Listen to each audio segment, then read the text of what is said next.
Yes, indeed. Everyone needs a bosom for a pillow. And speaking of which, we've got joining us now Edwina Exton. Edwina, how are you?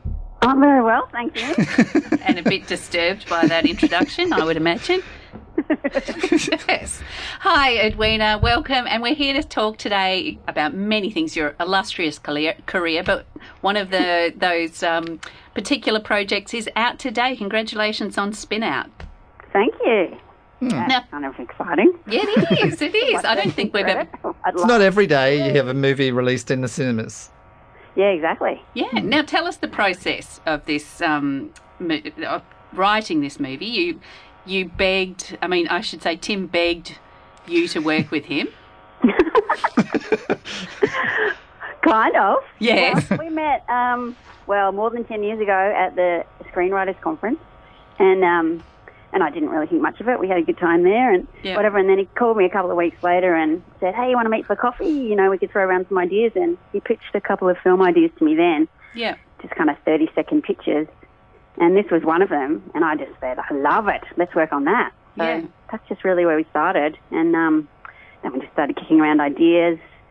I offered to do research on the film. You know, I went to a number of B&S balls and... You got incredibly drunk and...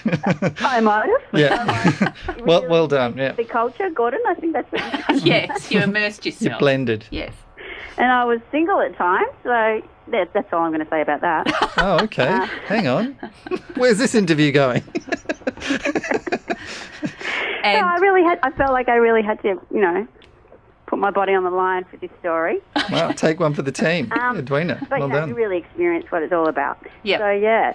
So a bit of research, and then, you know, we just started throwing around ideas and came up with characters. We always knew that we wanted it to be, based on a sort of romantic comedy genre, but also a party movie, so a real ensemble film as well. So we sort of took those two ideas, put them together, and then one of the first events I went to the big Deniliquin Ute muster, and I saw a couple of guys doing stunt driving, but circle work with stunts, and I just said, no, that looks good. In fact, I told Tim about it, and he just said, we've got to put that in the movie. So that became a big part of the film as well. Okay, great. And so, you know, did you work on it intensely for a period and then sort of it dropped to the side, or did you have a time frame? We pretty much worked on it. It was always at the top of my list of projects, I guess. So it was always something I was working on. We worked on it basically every week for, you know, a few years, and then we were always redrafting, even when we were working on other projects. You know, we both have been developing a lot of projects as well over time. But this one, for me, was kind of my high priority project because I just always, from day one, as soon as he described the idea to me, I just saw it on the screen with an audience full of people and people laughing and enjoying themselves. So that was just what I saw in my mind. So, beautiful. So I guess I always had a sense that I was going to get to the screen. It's just that, you know, I had to just keep at it. So. And then when did the producer Mark Gracie come on board? At what point? Well, Mark came on board, I couldn't get this wrong, about 4 years ago. Yeah. Mm-hmm. It was with some other producers before that, but, you know, it was around about the time of the global financial crisis, and money really dried up for film at that time, and so, you know, they couldn't get all of the finance together. They sort of had 2/3 of it together, and it was just really difficult for them to raise the last bit. And so when the option came up, we basically got Mark on board, and he also brought on David Redman. And Mark's he's just great. He's like a little terrier dog with raising finance, and he just put it all together for us. So beautiful. Yeah. So it had been with other producers first. Yes, that's right. Yeah. But then when the rights returned to you, you were able to team up with other people who could get it done. Yeah, exactly. We're sort of trying to give our listeners, I guess, a sense of, with films, the average, I think, is 7 years it takes from... Oh, well, I heard it was 10. 10, okay. The average is 10 years in Australia, yeah. So actually ours is a bit longer than that, but 10, yeah. Well, so it's hard to really pin down the exact time, though, when an idea first started. Oh, exactly. Yeah. I mean, it's not 10 years full-time either. Yeah, you know, exactly. Yeah. And as you say, it could have got up, 6 years ago with other producers. So yeah, exactly. But Mark, it's so much about timing. Yes, and having the right people. So you got Mark who got the financing for you, and last year you shot it?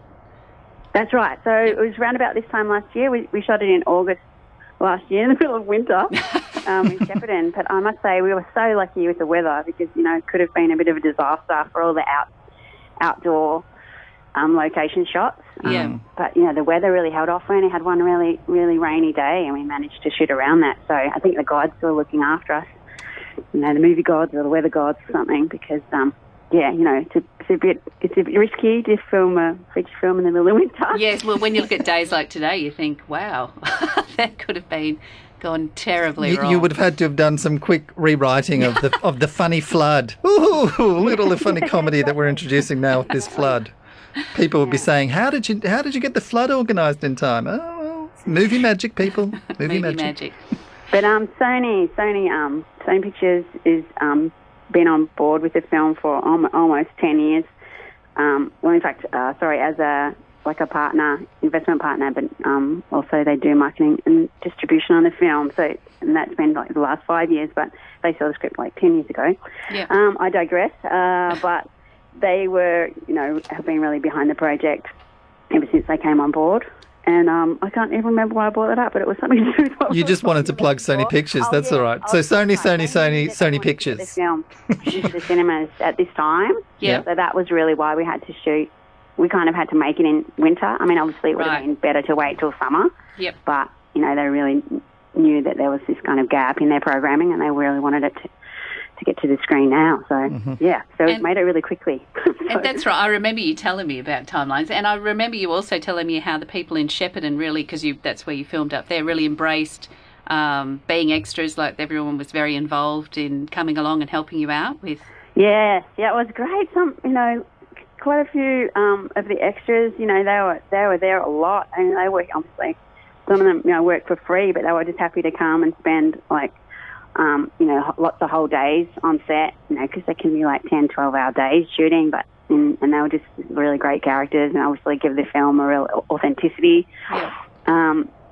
So it was really great to have that sort of crew of regulars, regular Shepparton extras, I guess, and then also we had a couple of big days shooting some of the outdoor sort of stunt work with the circle work. There's a big sort of circle work competition early on in the film, and then we had like a much bigger turnout of locals for that as well. So no spoilers. No spoilers on the stunt driving.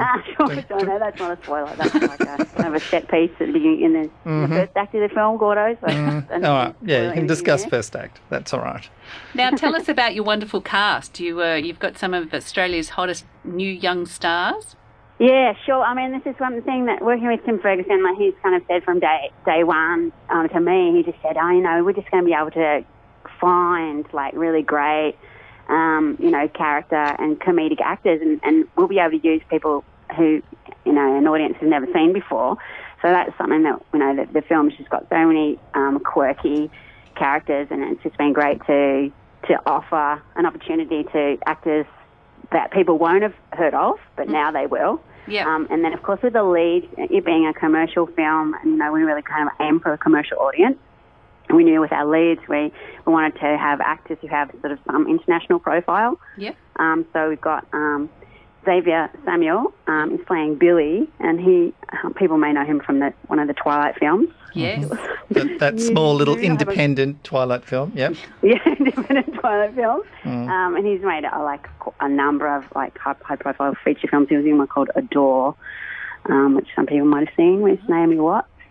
So he's a very experienced actor, fantastic to work with. And the female lead is Morgan Griffin. She worked with The Rock on San Andreas. So that was her first foray into Hollywood, and she also made a film with Paul Hogan here that David Redman also produced. Okay. Strange Bedfellows, I think it's called. Yeah. Both the leads they're just fantastic. They're just exactly what we're looking for, and they've got really great chemistry together. So that really works. And CJ Fortuna is in it as Buff. Oh, he is. Well, CJ's an example of the great character actors and stuff that we've got throughout the film. He's very funny. And can you tell us what Buff's character does? CJ Fortuna is a local stand-up comedian. He's like a self-appointed kind of coach for his best friend is called Podge, and he's trying to get him to break the BNS beer drinking record of 63 cans set by a famous young man from New South Wales. Mm-hmm. Right. So he basically coaches him through that record-breaking event. All right. Well, we'll just mention the sponsors of the show: Drink Driving, Keep Below 0.05, and big shout out to Don't Drink and Drive. Yeah. No, message of the show. Message in our film. Mm-hmm. Oh, and to be honest, we have to be careful. We have to be careful of that with the film. Like, we have to. It's an event where obviously people drink, but we have to be careful about the representation of that. particularly with characters who drive. So. Yeah. So you won't be seeing too much irresponsible behaviour. Okay. The Edwina the mother is coming out now. There's no irresponsible behaviour in this. We can still have a good time. Yeah. But yeah. Yeah, you save that for the issue, particularly for the producers, that stuff is dealt with in a way responsible manner. Yeah. Well, just because you don't want to, it's tricky. You don't want to lose potential audience for something like that, or we don't have sponsors for those things. Yeah. We don't have alcohol sponsors or anything that we have to kind of kowtow to. So yeah. But you do have responsibilities because this will be released overseas, I guess. So there's ratings to consider and their kind of cultural values and stuff. So that was actually an interesting journey too, because we did one of the last rewrites that we did was in relation to ratings. Yep. So the producers and Sony were particularly keen to keep it an M rating and not going to MA rating. And the reason for that is if you have an MA rated film, it's really restricted how much advertising you can do for it. You can only advertise your film at the cinema with other R rated films. Not with anything lower than an MA rating. So apparently it really impacts the marketing of a film. So what is your rating? What is it? It's M. Ours is M. Yeah. But so if it becomes MA, then you have, basically it becomes much harder for them to market. Yeah. So we did a rewrite, and we had to, we didn't actually had to change anything significant. Often it was just, the wording of jokes or. Is it language? You had to make sure that the alcohol, the way that was represented was responsible. That was like one of the things to do with M rating. Yeah. That's interesting. But it's kind of a fine line between trying to retain the authenticity of the the setting of the film, but also make it fit that rating. Yeah, great. Well, there's something to keep in mind when you're writing. Yeah. I guess in the end, it's the producer that is that the producer's role to come and say, well, we've actually, once it's written and you're about to, that was just before you're about to shoot, I imagine.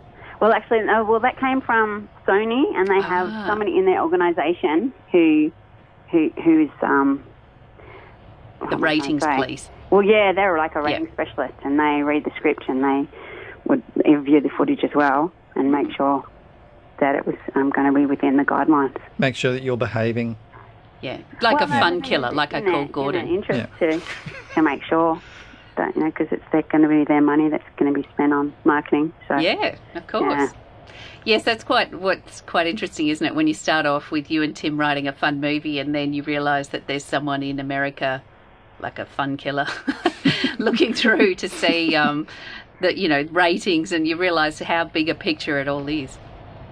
Oh, absolutely. And, to be honest, we didn't really worry too much. We didn't worry about that.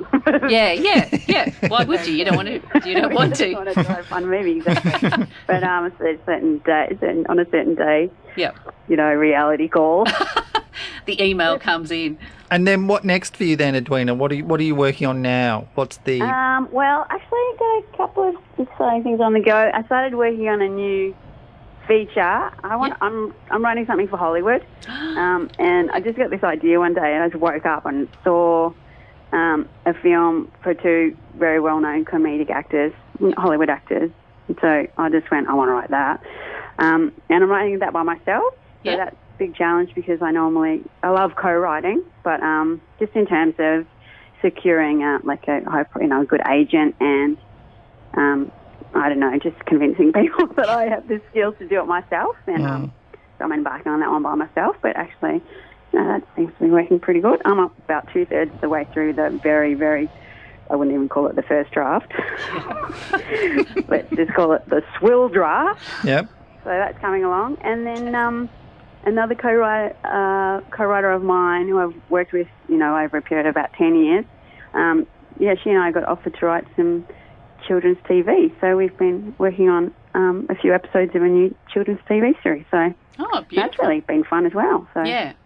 That's a whole new ratings level, that one. Yeah. So no MA 15 plus there. No. No. Yeah, so I had to really do a mental shift in my head, and particularly between writing the new film. But same with Spin Out and the new film, because they're definitely M, or the new film's probably more like MA rated. Yeah. To make sure I do that mental shift.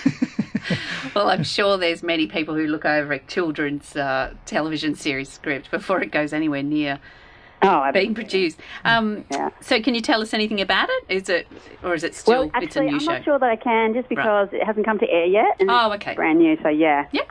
Well, you can come back and tell us all about it. It's a co-production between Australia and Ireland, actually. And it's a funny concept. I reckon I really like it. Yeah, I'd watch it. So it's intended for 8 to 12-year-olds, but, I think it's, going to have a broader audience. It's leprechauns and koalas. There we go. I've spoiled it. Not at all. Beautiful. Thanks so much for telling us all about Spin Out today, Edwina. It sounds fantastic. It comes out today nationally in Australia. Where is it off to next in terms of worldwide? Oh, you know what? I haven't been told that yet, but I'm fairly confident they'll release in the UK, and I'm sure that they're intending to release it in other territories, but I haven't been told about any release schedule. Yep. I guess they'll see how it plays here, and then there'll be a whole plan around that. Beautiful. Well, then we'll look on Facebook for all your... I've seen a few red carpet photos. Yeah. Yeah, you're looking particularly drunk in those photos. Some of those. You look like you're having a good time. So lap it up, enjoy the spotlight, and we wish it all the success that it's coming to it. Oh, thanks. We'll talk soon. Okay, thanks for joining us. Bye. Bye. Thanks, Edwina. Bye.